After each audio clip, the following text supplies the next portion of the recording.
From a kid who was bullied because of his stature at school to an amazing performing artist, I started to understand the reason why Paul calls his business the art of face dancing.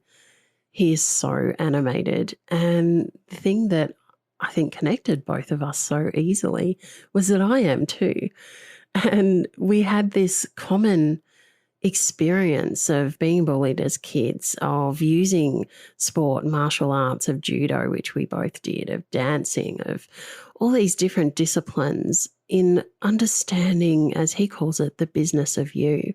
This is a classic example of somebody using life's adversities to really overcome and understand a deeper level of who you are and what it is that you want to put out there in the world.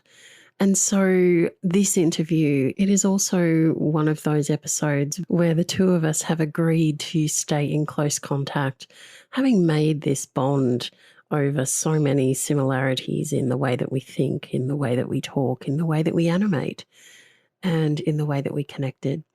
I am sure that there will be other interviews with Paul in the future. Until then, I know that you'll thoroughly enjoy this one. Have you ever had one of those gut-wrenching moments where life ground you to your knees and you found yourself asking in despair, why me? This podcast is all about sharing your stories and journeys, from asking why me to declaring this is why me. Discover how ordinary human beings like you and I have found their extraordinary levels of hope, courage, compassion, and provided a new perspective for greater potential and self-empowerment during their darkest defining moment. As a creative artist and coach myself, my guests and I discuss the interconnectedness of emotion and transformation in those moments, and how their actions then seize the opportunity for discovering their unfiltered and authentic voice, and ultimately their life's purpose. I invite you to join me each week as we share insights into how adversity can be turned into a unique advantage. Today's guest is Paul Gordon, founder of The Art of Face Dancing.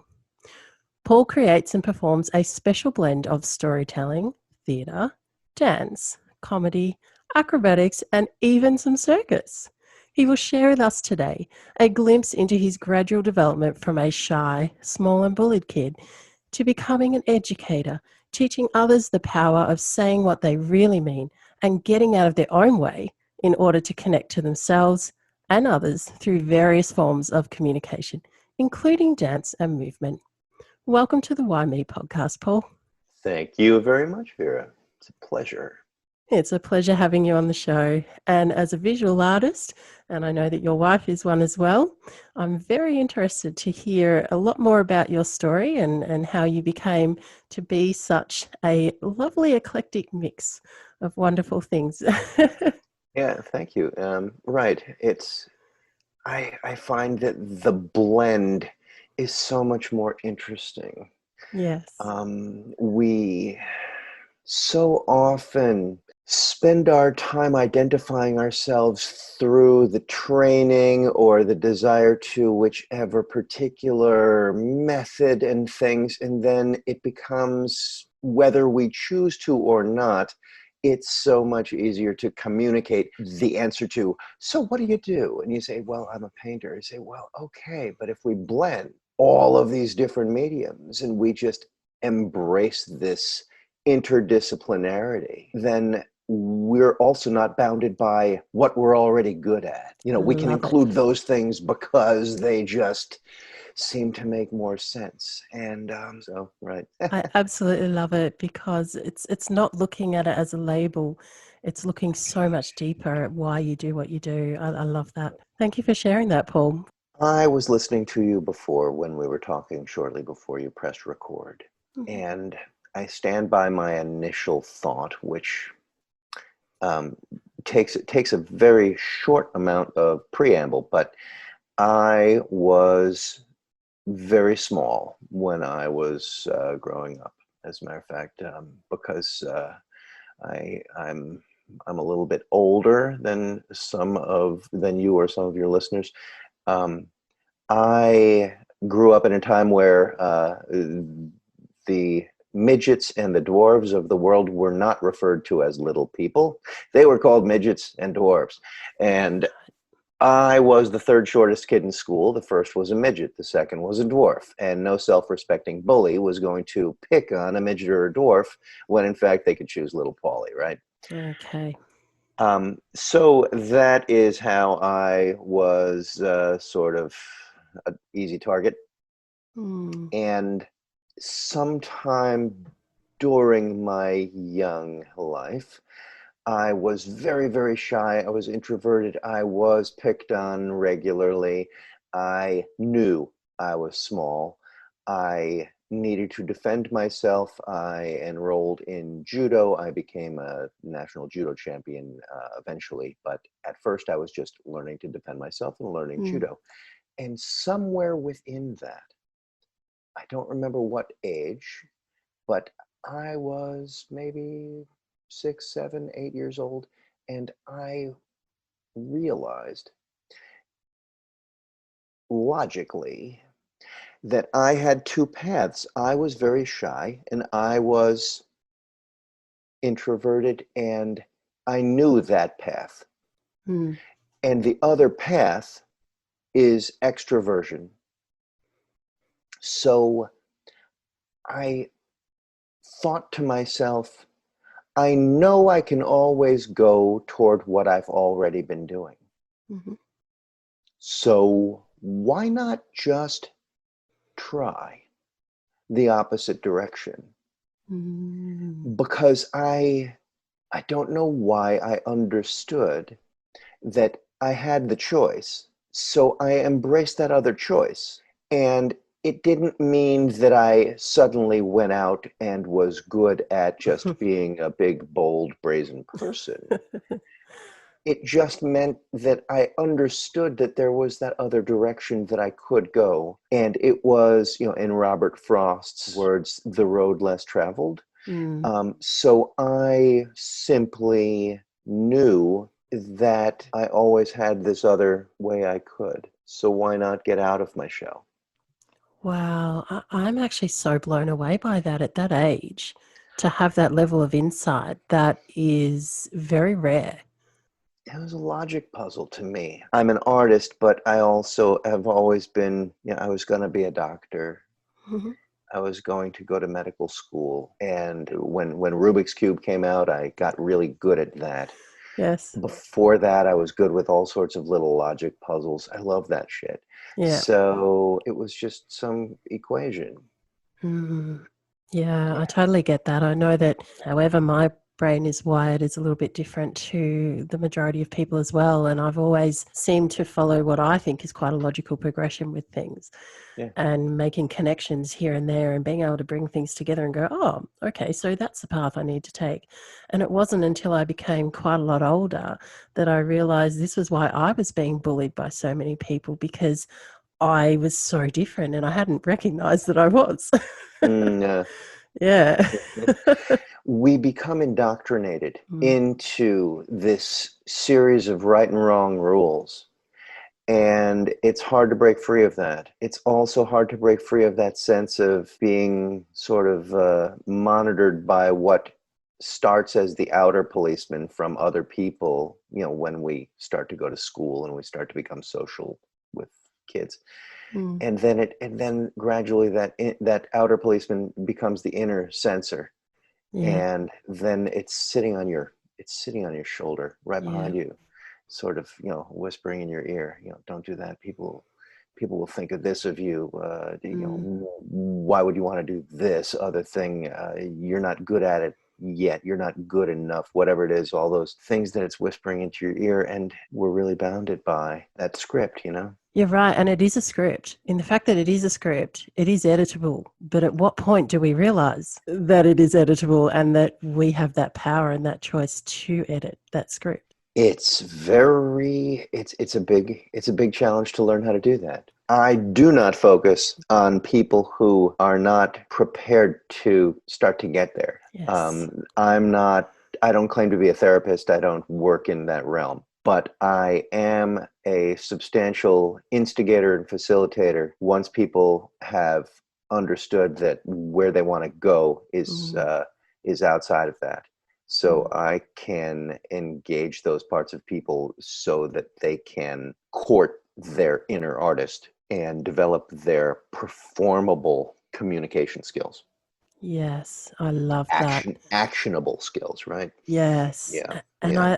I love that you recognize that you're not working with people who haven't got to that point. And that's something that I do as well, because for me, with my background through domestic violence and sexual assault, where I come in and help people by sharing my story is for people who've come out of that and are in that beginning and wanting to heal stage. And for me to try and offer help now to people who are still in that situation, I don't, because I'm now so far removed from that. And again, I'm not a therapist.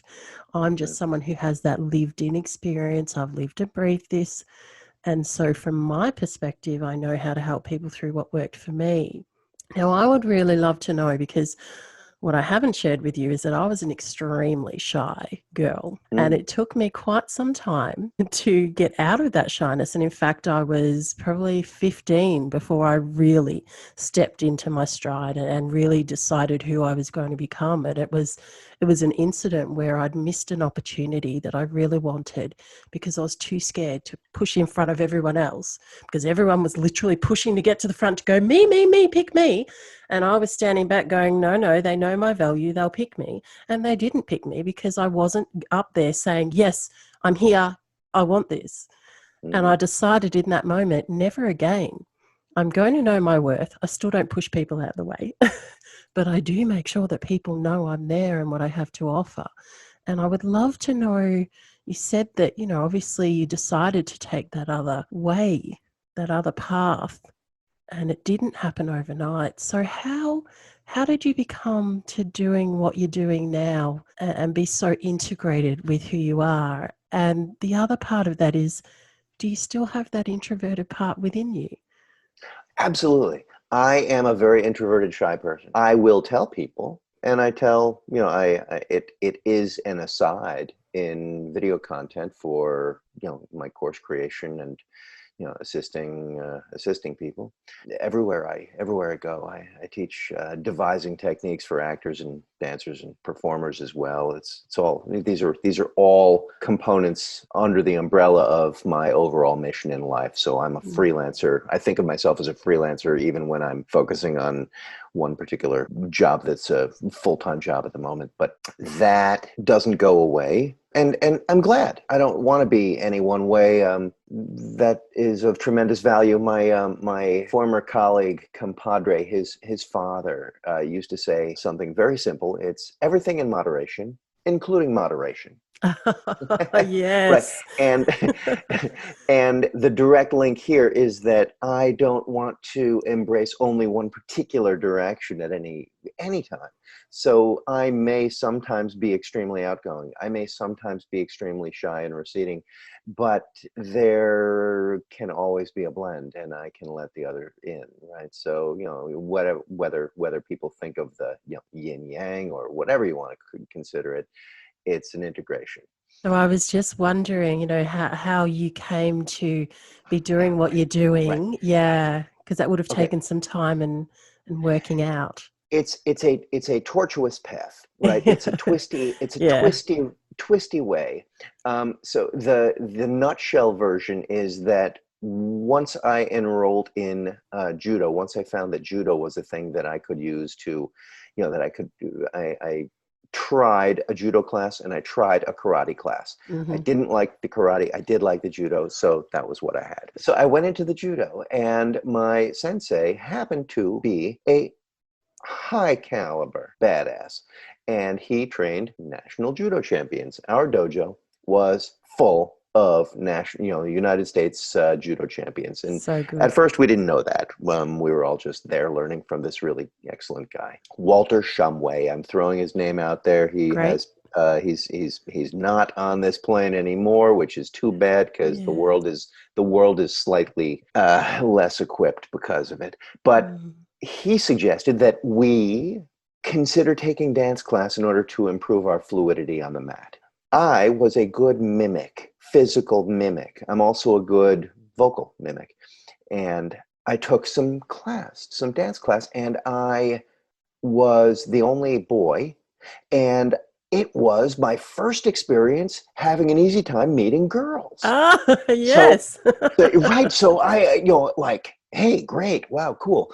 And my teacher, wonderful woman who I relatively recently met up with again 50 years later, 40 years later, Awesome. she, she was my first choreographer because she said, I'm going to do some choreography on us and you're going to dance in it.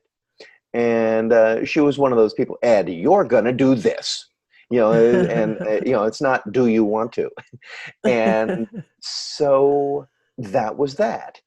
Fast forward into university, I was studying to be, I was a chemistry major. I was studying on my way toward, medical school. That was what I was going to do.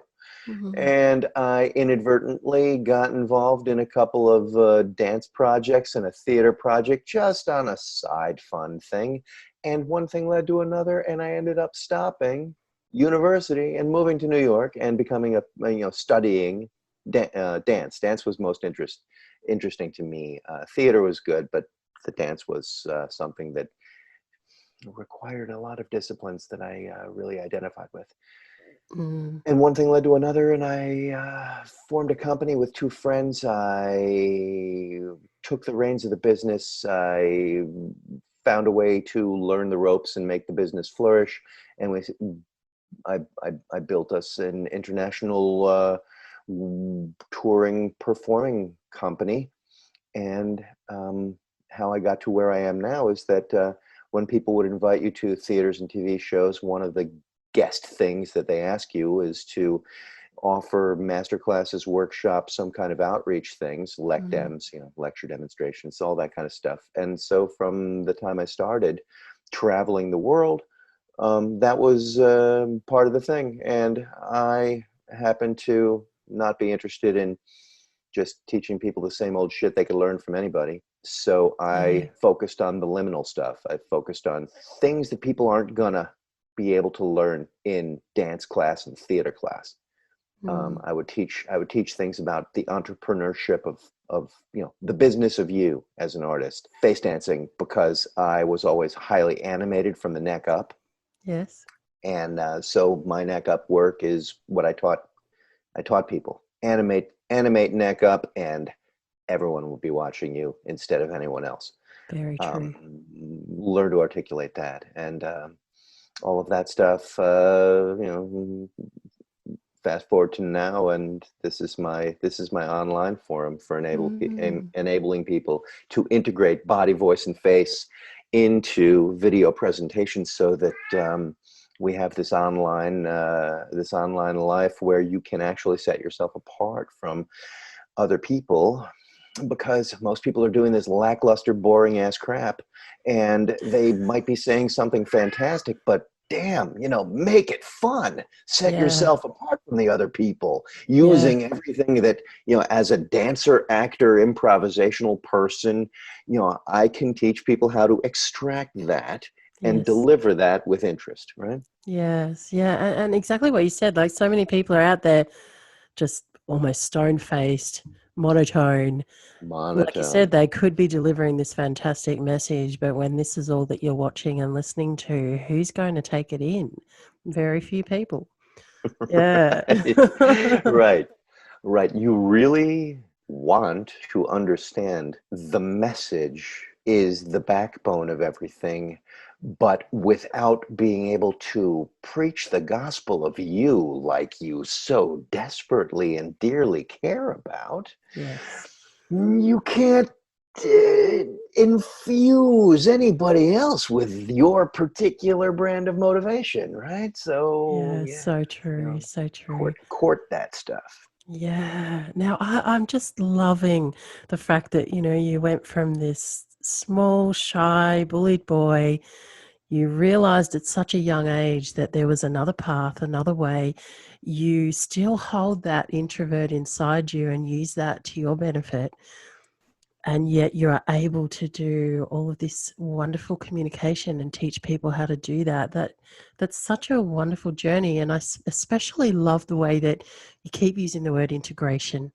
And that is something that I believe very strongly in, that all of our experiences in life, the good and the not so good, when we can integrate them into really understanding who we are, then that allows us to be pulling these faces and be getting excited and have that passion and really preach, like you said.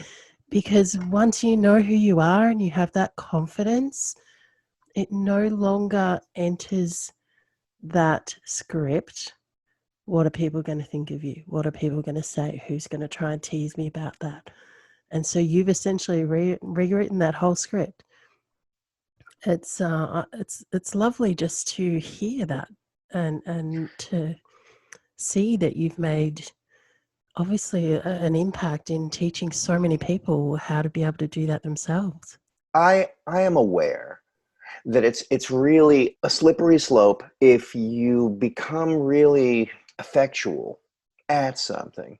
Then you can show people how you do it so seemingly effortlessly, right? Mm-hmm. And then that can be on one side inspirational, motivational, potentially, a nice leadership model, but it also Mm. can be a seemingly again unattainable Yes. thing for somebody else, because how can I do it as good as that guy, or whatever it Right. is. And that's where I do make sure that I'm not just articulating the simple easy shit. Even for me, Mm. I want to use myself as a guinea pig, as a test rabbit, as an example Mm. for other people to understand that this is always a process.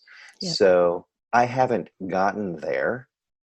I am many steps ahead because I've spent a lot of time examining and parsing this Mm. thing that my own method that I use myself. Yes. But remaining honest, remaining transparent enables hopefully a little bit of that live feeling, that it's always improvisationally being invented and reinvented and contextualized and recontextualized. And it's people just start wherever the hell they are, Yeah. and then let's just pull that forward, extrapolate that forward into time. The Yes. other thing that I wanted to mention this. We as humans spend a lot of time thinking about all of the things that are in our way. And we think about them as things that are in our way. And here's the important thing for me. I believe that most people say, if I can just get around this or that, if I can just go around blah, blah, blah, blah, blah. Right. The thing is an obstacle. The thing needs to be gone around. Right. And I believe fundamentally in tossing out that word and instead replacing it with you go through.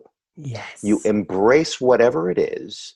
You acknowledge that it is a sticking point. It is potentially an enemy, but you have your own script. You have your story. You have all your difficulties, as Winnie the Pooh or A. Milne famously said, warts and all, right? Yes.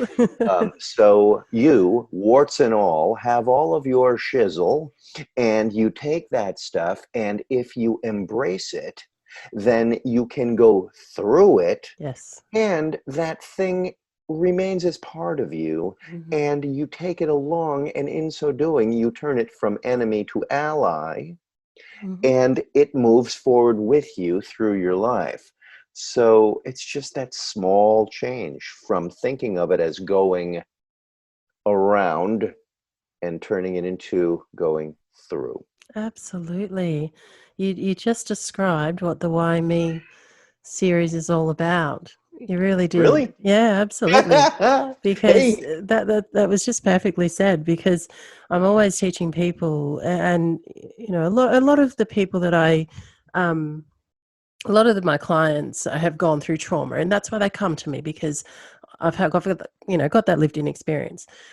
I'm always teaching them that they need to feel that fear, acknowledge it, take it as information, step into and through it to get down to the other side, to have that different perspective. And I'm always teaching them as well that we're not looking to reinvent them. We're looking to integrate their experiences into the whole person that they become on the other side. So I just love the way that you articulated all of that so this beautifully.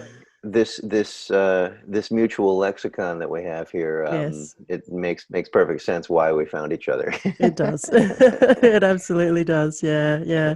Now Fantastic. the other thing I wanted to acknowledge is you're very creative and you've looked at who you are, you've looked at the way that you make things work, you've looked at creating your process to help others learn that. And that's a very creative process. And I operate in the creative space a lot of the time. I also operate in the clinical, numbers and statistics and data, and so that analytical space as well. And being someone who was going to be a doctor, you have that ability, obviously, to have those two sides. And I'm wondering from your perspective, how much of that training, how much of that type of thinking have you still been able to use towards creating your creative process? I think it's I think once again, we go back to the integration thing, and I Mm, have zero problem embracing both sides. I have developed a creative process that I refer to, well, my particular method I call the freak genius creativity method. yes, We can talk about that for a moment in a yes, while if you want please. to, but the way I view one's overall life and creative projects or an individual product itself is to think of it as a spherical, all the components of which are slices. You can take individual slices and you can remove them and examine that one, see what needs to be tweaked in that, adjust it, figure it out, improve it a little bit, and reinsert it Yeah, into the spherical whole.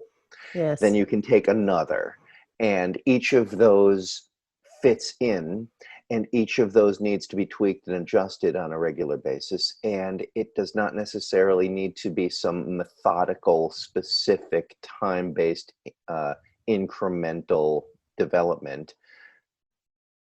Each component plays its part. Mm. So I guess even in a way, I'm talking about this creative process by looking at it as a system and a logic puzzle. Yes, absolutely. And that's what I recognize, listening to your story. And I certainly relate to that myself. And I understand the concept of having the whole. So if we talk about the sphere, you've got the whole sphere, and each of those components is part of that sphere as a whole. Once you pull them out, you get to see elements of it that aren't visible in the whole. And we as humans are often like that, and not know all of those little segments and pieces of what is inside of us. And sometimes there can be something that might trigger us, or we might behave a certain way that might not be what other people would expect. And it's because of one of those little segments that perhaps we haven't taken out and had a look at. Perhaps we haven't unpackaged that, or perhaps we're wanting to keep that one hidden in there and just hoping nobody notices that one. Mm. Yeah. And I love that systematic, logical approach to that process. And look, as a creative person who's also a logical person, I find the two in perfect symmetry with each other. I cannot actually do one without the other. And yet, my experience has been that so many other people are so fully creative they struggle to understand the systemic approach or the other way around. So listening to your story, I'm actually really relating to the way that you have a way of integrating those two things. Right. You are working with art and you are working with numbers, or at least stats, um, and I think it's really valuable. And I know that there are many people who don't have the, there's that whole discussion of, I'm left-brained, oh, I'm right-brained. It's, well, okay, fine. But while some people may be exclusively one way or may be exclusively another way, I don't view it as being important to be great at the other stuff, but it is important to understand that we are striving in life to sort of put some systems in place for all the different aspects, and some of them are logical and some of them are, passionate, heartfelt, ego-driven, whatever you want to think of it. And the system side of me says, look, we have things that we have all sorts of things in our life that we know, and then we have the things that we don't know. You can figure out the things that you don't know because you know that you don't know them. Yes. And you don't necessarily have to do them well, but you can find people who are better at that stuff than you when you don't know them. The big issue, the big issue here is that there is also this entire other category, and it is the shit that you don't know you don't know. That's right. And that is the stuff that you can't figure out how to solve. You can't find anybody to help you with the stuff that you don't actually know that you don't know. Yes. So whether it be the logical systems part of things, or whether it be the artistic pursuit type of side of me, both of those come to bear or come into play when trying to figure out all the stuff out there that I actually don't know I don't know. And all of the stuff that my clients don't know they don't know. Yes. So that we can then convert them into simply stuff you don't know. Yes, that's so true. So the integration is not that you need to get good at that other stuff. I don't like money crap and finance crap and number crunching Excel spreadsheets. I know how to do it. And even better than that is I have learned enough about it to speak the language of that, so that I can communicate with the people who can do that much better than me. Because if they are doing it for me without me understanding their language, I will have no capacity to have to get them to see what it is I need from them. Yeah. And I learned that most appropriately directly from one of my best friends in the world, my lighting designer for lots of my shows that I've done.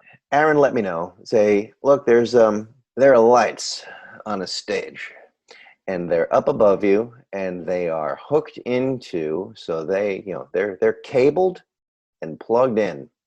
So not only do they weigh tons, but they have watts, thousands surging through them. Yeah.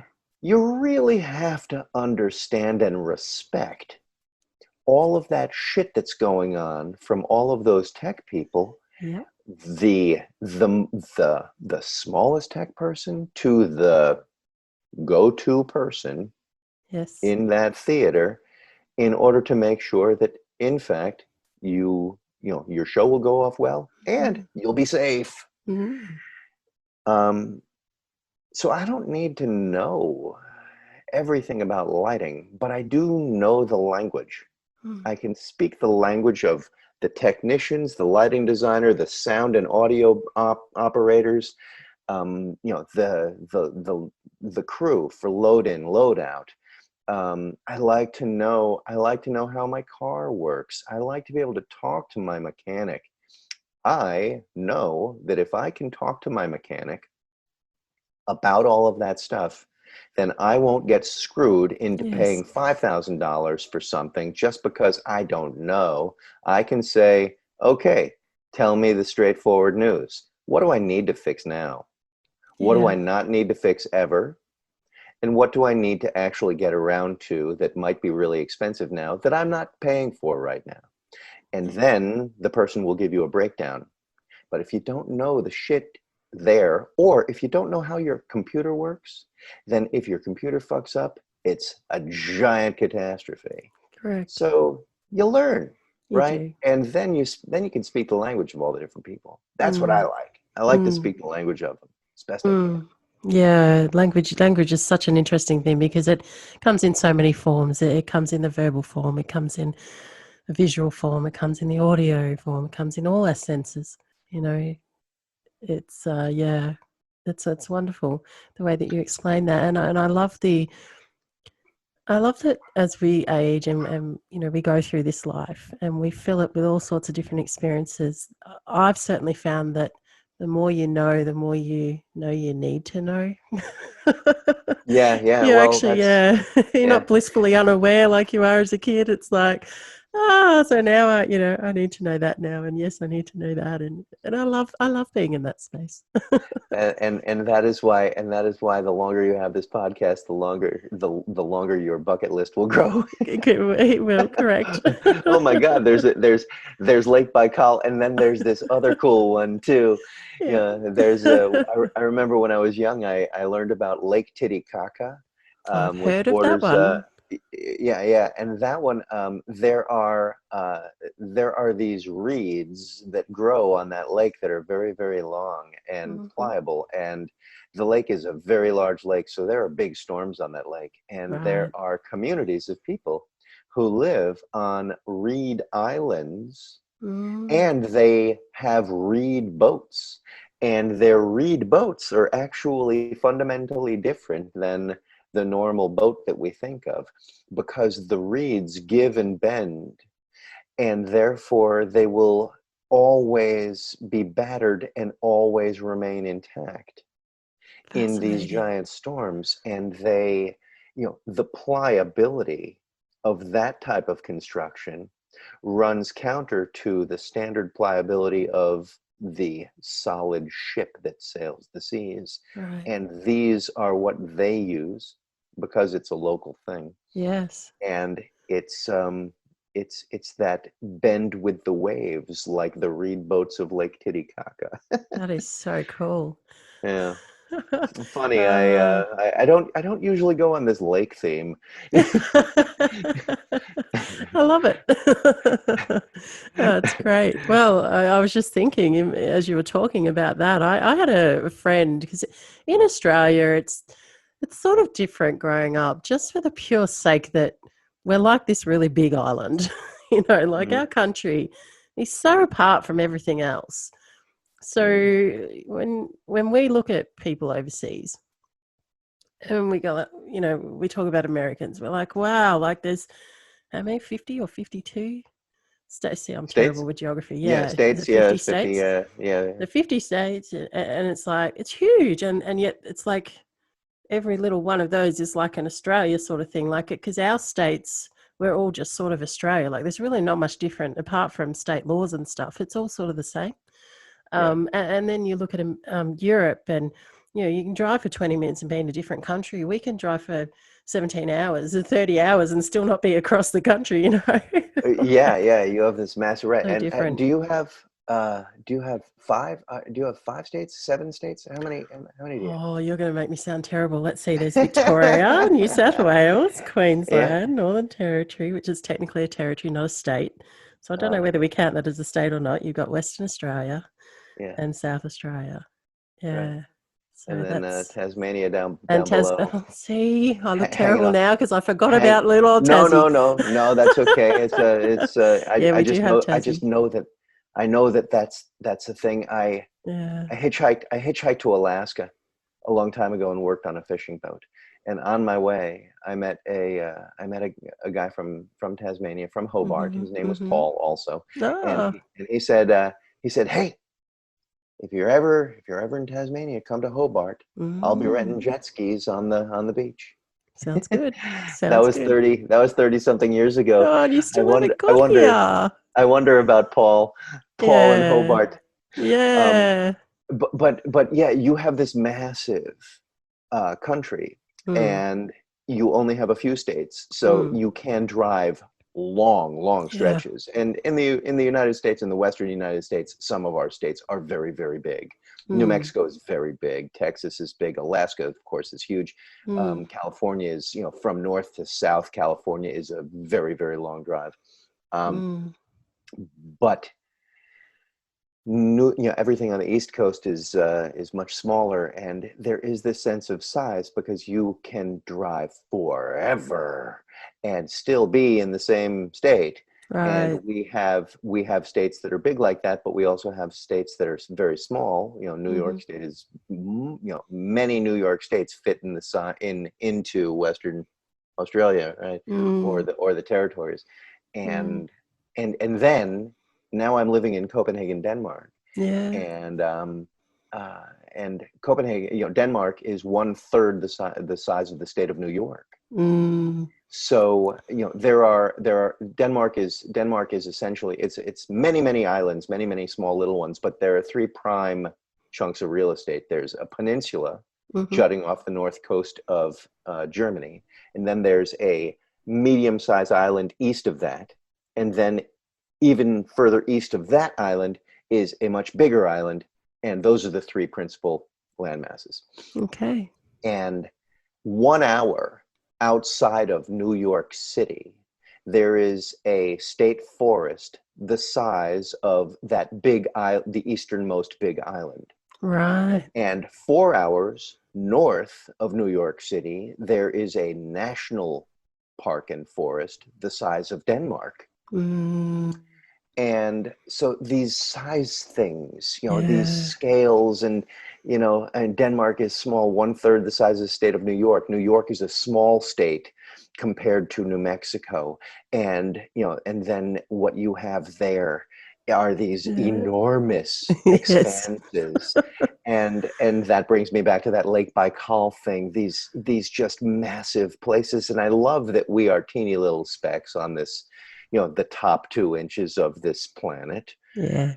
And I think that in pandemic times, maybe people feel even smaller because we're so isolated. And yet I like that. I Mm. like that sheer size, Mm. relativity, expand out, extrapolate out, get bigger and bigger and bigger, macrocosm, and then zoom in, get smaller and smaller and smaller, microcosm. And Yeah. do you use those types of ways of examining, zoom in, zoom In out, my when it artwork and comes to, photography all the time. I'm and with always clients? focusing on, yeah, yeah, and with clients, absolutely. Because the most important thing I find with somebody who, again, we'll come back to the fact that they need to want to change. So once that they present to you wanting to change, it's a matter of taking them outside of their known perspective. Because if they can't do that, then they're not going to see where they need to change. So it's always about that perspective. So it's always about zooming back out, taking the global view of what's going on, trying to then layer in, So and that's the process how I explain that of what I do with my artworks, and which is why I call them transformative artworks rather than just a piece of art, because there's a whole process, and every single piece starts with a photograph. But I have intent when I take my photographs. I have always been a storyteller. I'm always looking for a story in everything that I present, whether any photograph I take, there's always some sort of story. There's a play of light and shadow. There's a pattern that I'm investigating and exploring. And then I take that and I strip it right back to its raw elements And that's what we do in the process of trying to get to know who we are as a person and trying to work through things in life, is that we have to reflect on ourselves. We have to look in, we have to strip back, and then we start layering in all the good stuff to build it up to become what we then become as an amazing, beautiful human being, and to integrate all of those layers in. And that is what I do with my artwork. And I use a lot of reflection in my artwork. A lot of it is a direct reflection once I've created a piece, and I will reflect it. And in that reflection, it's talking about that process of looking inward, reflecting on who you are, realizing that by doing that, you get that different perspective, and you can then further transform because you get clarity on who you really want to be and who you can be, and you can believe how to do that and that it's possible. So there's a lot of reflection in my work as well for that reason. And when you reflect an image, and it's go back to like when you're in kindergarten, you put a couple of blobs of paint on a piece of paper, you fold it, and then you open it up and it transforms into something different. And we do the same. And so that's actually very symbolic, the process that I go through for that, for all of those reasons. Yeah. Zoom out, zoom in. Yeah, I was just thinking while you were talking that there's this other thing that I explain to my clients, whether they're clients, whether students of performance, how to create anything. One of the engagements is the act of, taking action, making something happen. Yes. And the other aspect, because you were talking about that reflection, is the learning to document your process. Yes. Documentation of a process, in itself, for many artists, documentation of a process is the artwork itself. Yes. Joseph Beuys, right, for example, his collections of plates of things or photographs of his time where he was staying in a cage with a wolf. All these different things. These are very esoteric pieces of artwork, and yet the artwork as a live thing was one thing, but it carries forward in time because the documentation of the work has become the work. Yes. And there's the action and the documentation, and both of those can bounce back and forth with each other in order for you to see what you want to turn your next iteration of the work into. Yes. And you learn from the documentation, from examining. That's how you can actually, I know a lot of people say, oh, I don't like to see myself on video, so I just, do it and get it over with. And say, yeah, but that is how you improve. Yes. Yeah, let's be honest. Every hero we have, to the exception of one person, every hero we have, when they first started whatever it is that we think they're really great for, when they first started that, they sucked. Yeah. They sucked. Yeah. And it's through doing it again and again and again by examining what you already did in the past. If you just repeat the same shit all the time and don't think, and don't examine, then you're not going to contextualize and tweak and change and improve and evolve, right? So the only exclusion to the started and sucked was Mozart. He was just that's but everybody else pretty much if you're a big fan of Americans call it soccer, but you're a big fan of European football. You like Lionel Messi. When he first started, he wasn't a fucking brilliant genius. He sucked. Yep. We all do. That's right. Mick Jagger, Keith Richards, Andrea Bocelli, every, probably William Shakespeare. I would say somewhere. Yeah, it's right. Everyone starts somewhere in their process, and it's important to recognize that, isn't it? Suck. Exactly. I mean, like you said, you can pull out so many people that are successful, or whatever we term successful. People will view them as successful, and we'll leave that to another discussion. But, you can look at these people, but if you go back in time, particularly ones that have documented their progress, and you can see, you know, all the blunders you can see. And some of them even choose to keep that, which I love. Because for Yeah. me, I'm like, I don't edit out, you know, the little ands that I do, and I know I do them, Yeah.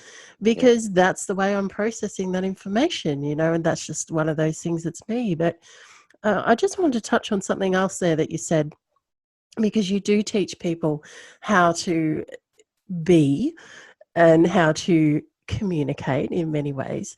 And as you said, so many people, oh, I don't like looking at myself on camera. And I hear that every single day. And I'm constantly encouraging people to do it, even if they don't show it anywhere. But I always go back to that mirror work and saying to people, okay, well, my next question then, if you're telling me that you don't like looking at yourself on video or on camera, can you look at yourself in the mirror?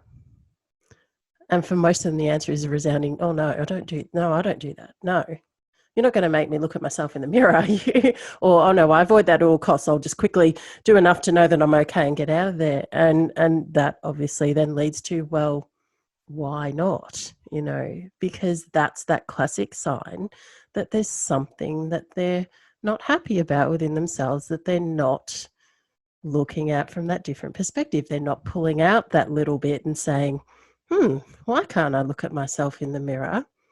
What do I need to look into? Who can help me work through that? Be my mentor, be my coach for that process, to help me get to a point where I can look at myself in the mirror, see that person looking back at me, and accept that person and say, I forgive you for all of the things that you didn't want to have happen, or all the behavior that you wished you hadn't done. But we are here and now, and I accept you for who you are now. I accept you for who you want to be. And I often talk to people about getting in touch with their inner warrior, because that's something that I've done that's gotten me through.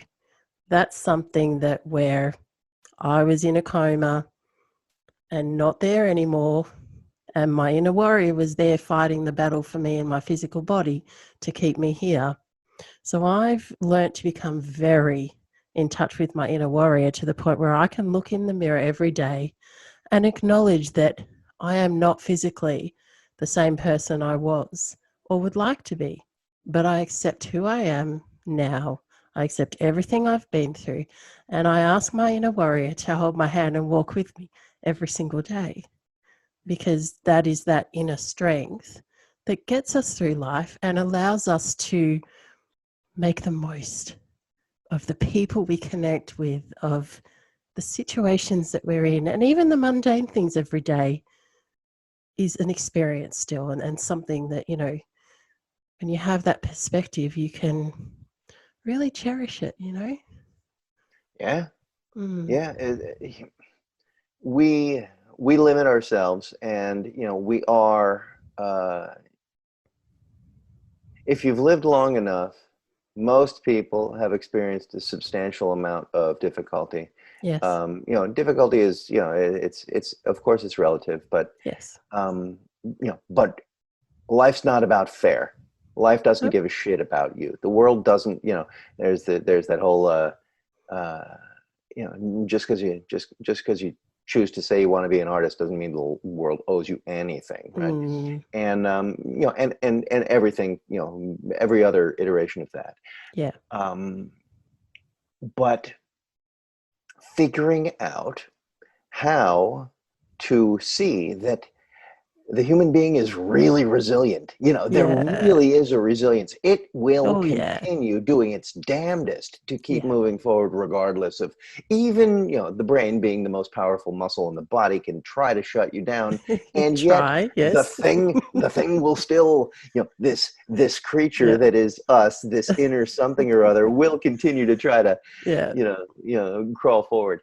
it will. Um, and in my particular case, like I said earlier, I'm not a therapist trying to get people out of their shell. Mm.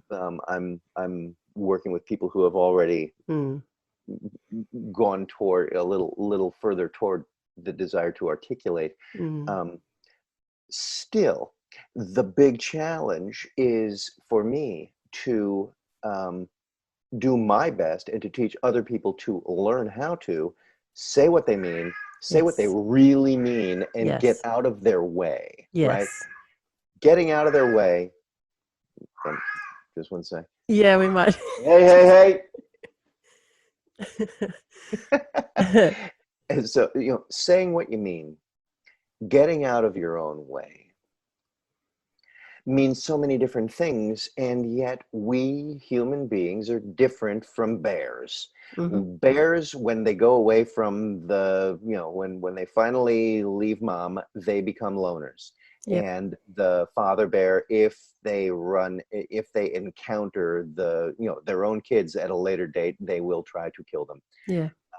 And human beings tend to not be that way. We are social animals, and we interact with, we contextualize who we are based on where we are and, all the other people around us. Mm. So if we can actually figure out how to not hold ourselves back, Yes. that is a tremendously, it's in many ways, it's tremendously liberating. It is not just a golden magic app for fixing life, but it does facilitate a whole new world of communication. Yes. So, that's my interest there. So this particular old cat that I have here, I don't know how good the hearing is. Um, can hear, can see. But big fan of feed me. Yes. Very interested in eating his food and the other cat's food. Right. And so I am up, which means feed me. Yes. Yes. I think I love having animals around because every time I observe an animal's behavior, I'm reminded that life really is simple and that we can overcomplicate things so many times in so many ways. And they Yeah, get it. they do. They're animals are so much better than people in many ways.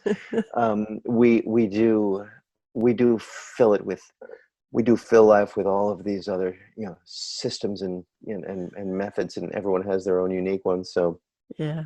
um, screaming to be heard, hey, here's a reinvention of the wheel. And for animals, it is basic needs. And yeah, we don't live with that. We No, live we layer on an enormous amount. we Yeah. do. We keep layering and sometimes Yeah. feel a bit off and then we'll layer on. Right. Yeah. Yes, Hey, yes. I'd love to know. I know you mentioned about you're involved in a project at the moment. I don't know if you're able to talk about that at all or what it is that you're immersed in. But I'd also like for you to have the opportunity to let people know how they can get in touch with you if they're interested in your services. And yeah, so if you'd just like to speak to that for a bit, that'd be wonderful. Yeah, sure. My current iteration of some of my creative work, my performance level presentation, is this online world's video mastery, so that you can understand what you want to say and why you want to say it, and then how you can say it best. So I have this online program, The Art of Face Dancing, and The Art of Face Dancing very easily found at theartoffacadancing.com. And of course, I make it a little hard to find me on Facebook, because my name, Paul Gordon, is reversed for It my own is. shits and giggles. So I just everybody who only knows me on Facebook because my name is backwards, Gordon Yes. Paul, they see me and they call me Gordon, and eventually, if they come to know me, they know that they they Yeah. they then speak to me as Paul, and I find that funny. Yes. So people who can find me on Facebook can find me as Gordon Paul. The Art of Face Dancing is what I do with my online teaching for coaches and entrepreneurs. And my MO is to help people who don't have that performance level understanding that I have honed over, the decades, Mhm. so that I can give them a process that enables them to reach people so that they can help people. Yeah, Um, wonderful. I believe truly that if you can set yourself apart from the other people out there, your message will then engage enough so that you can truly help people. You can reach more people and help more people. And Mm. that's what I'm doing with my own stuff. Um, on a completely side note, I have freakgeniuscreative.com, which is just the catch-all understanding of my work. Right. And the reason I call it the Freak Genius Method is because everybody knows that um, all visionaries, before they are successful, they're thought of as a freak, and Yes. then once they actually attain the success, people start to call them a genius. Yes. So my contention is that you might as well embrace your inner freak and embrace your Yes. inner genius and get on with it. I love it. So those are the ways that people can reach me. Paul at theartoffacedancing.com. That's fine. And I have loads and loads and loads of just free tutorials, free content that people can avail themselves of in order to just start learning. Yeah. The monetized stuff, the official relationship that people enter into with me is when they're ready for the special sauce that integrates all that stuff. Then we can deal with Mm, it. But mm. I don't sell. I don't want to sell. Yeah. I love it that people just come to me. Yeah. They find me, and when they're ready, they just say, what do you got? What can I buy from you? I say, well, Yes. here's the real goods. But Yeah. everything else is just give it all away for free. All Mm. that other stuff that can get people started. Yeah, I love it. Thank you so much for being on the podcast, and I've thoroughly enjoyed the process. I hope you have as well. The discussion's been wonderful. I have indeed. This has been great. This is a pleasure. Yeah. It's like-minded folks all over the planet, right? Yeah, that's it. And I love that, we're on the other side of the world and yet I can feel this connection. It's fantastic. It's a wonderful experience.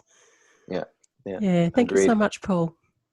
Vera, it's a pleasure. I look forward to a continued conversation with you. And Definitely. anybody listening, you can reach out to me with thoughts, comments, queries. You can always happy to be of service as best as I can. So if you, Fantastic. And I will put those details in the description as well so our viewers can click on them and easily get in contact.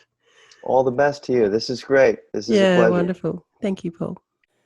Special appearances by Paul's lovely old cat aside, I do ask my guests a series of questions before we start the official episode recording, and I've decided to release a lot of those as bonus content on my YouTube channel at Vera-Lee Original.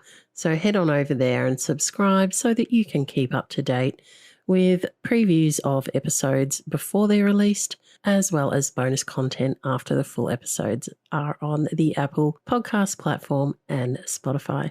As an established visual artist and professional photographer, I am going to put a lot of my work up online so that you can have an opportunity to see what it is that I'm talking about often during these podcasts and put a visual to the audio. We are working towards an early 2021 release date, and rest assured I will let you know when that launches, for I am very excited to share a lot of my work with you that people have been asking and pleading me to do for quite some time now. There will be a mixture of photography as well as the photographic artworks as developed through that process that I explained in this episode and quite a few other episodes.